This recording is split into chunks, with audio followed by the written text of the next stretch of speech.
নবম শ্রেণীর প্রিয় ছাত্রছাত্রীরা, আজকের এই ক্লাসটির মধ্য দিয়ে তোমাদের এমন কিছু সাজেশন দেব যে প্রশ্নগুলো যদি তোমরা খুব ভালো করে পড়ে যাও 100% পরীক্ষায় কমন পাবে, এটুকু তোমাদের গ্যারেন্টি দিলাম আমি। কেননা আমি নিজেও ছাত্রছাত্রীদের এই সাজেশনটাই দিয়েছি এবং এগুলোর মধ্যেই প্রতি বছর কম বেশি কিন্তু প্রশ্ন আসে এবং কম বেশি সমস্ত স্কুলে এই কয়েকটা পড়লেই এর মধ্যেই সমস্ত প্রশ্নগুলো তোমরা কমন পেয়ে যাবে। তাই যে সাজেশনটা দেওয়া হচ্ছে, যে প্রশ্নগুলো, সেই প্রশ্নগুলো খুব ভালো করে করো, দেখবে তোমাদের পরীক্ষায় কিন্তু তোমরা কমন পেয়ে যাবে। নবম শ্রেণীর ছাত্রছাত্রীদের উদ্দেশ্যে থাকছে প্রথম যে কোশ্চেনটা এখানে রয়েছে, অন্যায় যে করে আর অন্যায় যে সহে তব ঘৃণা তারে যেন তৃণ সমদহে। এই ভাব সম্প্রসারণটা করতে হবে, এটা খুব গুরুত্বপূর্ণ। 2 নম্বর যেটা রয়েছে, পুষ্প আপনার জন্য ফোটে না, পরের জন্য তোমার হৃদয় কুসুমকে প্রস্ফুটিত করিও, এটা 2 নম্বর। 3-এর যে প্রশ্নটা রয়েছে, সবার উপরে মানুষ সত্য, তাহার উপরে কেউ নাই, চণ্ডীদাসের একটি বিখ্যাত উক্তি। তো এই যে প্রশ্নটা, এটা কিন্তু বহু স্কুলে বহুবার রিপিট হয়েছে, এই সবার উপরে মানুষ সত্য, তাহার উপরে কেউ নাই। আর প্রথমটা, অন্যায় যে করে অন্যায় যে সহে তব ঘৃণা তারে যেন তৃণ সমদহে, মানে যে ব্যক্তি অন্যায় করছে এবং যে ব্যক্তি অন্যায় সহ্য করছে দুজনেই সমান দোষী। তো এইটাও কিন্তু খুব গুরুত্বপূর্ণ এবং প্রত্যেকটার একটা অন্তর্নিহিত অর্থ রয়েছে এবং বাহ্যিক অর্থ রয়েছে।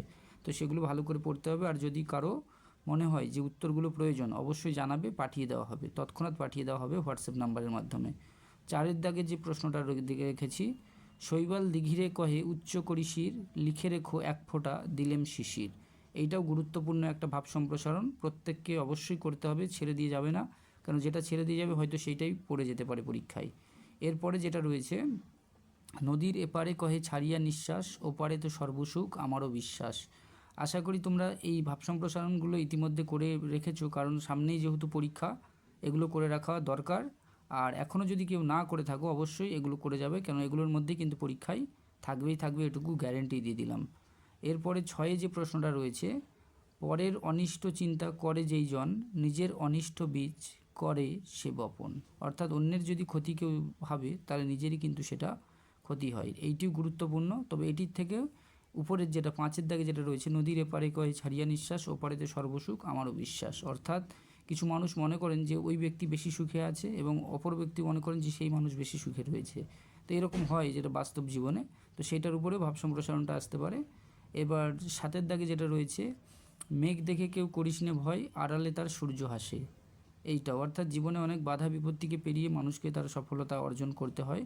তো সেইটার উপর ভিত্তি করে এই উক্তিটি, মেঘ দেখে কেউ করিস নে ভয়, আড়ালে তার সূর্য হাসে, এটা ভালো করে করবে। আর একটা যেটা রয়েছে, কেরোসিনের শিখা বলে মাটির প্রদীপে, ভাই বলে ডাকো যদি দেব গলা টিপে। তাহলে এই যে কয়েকটা সাজেশান দিলাম, এই কয়েকটা প্রশ্ন তোমরা খুব ভালো করে যাও, দেখবে পরীক্ষায় কিন্তু কমন পাবেই, গ্যারেন্টি, এটুকু গ্যারেন্টি তোমাদের দিয়ে দিলাম, ভালো করে যাবে।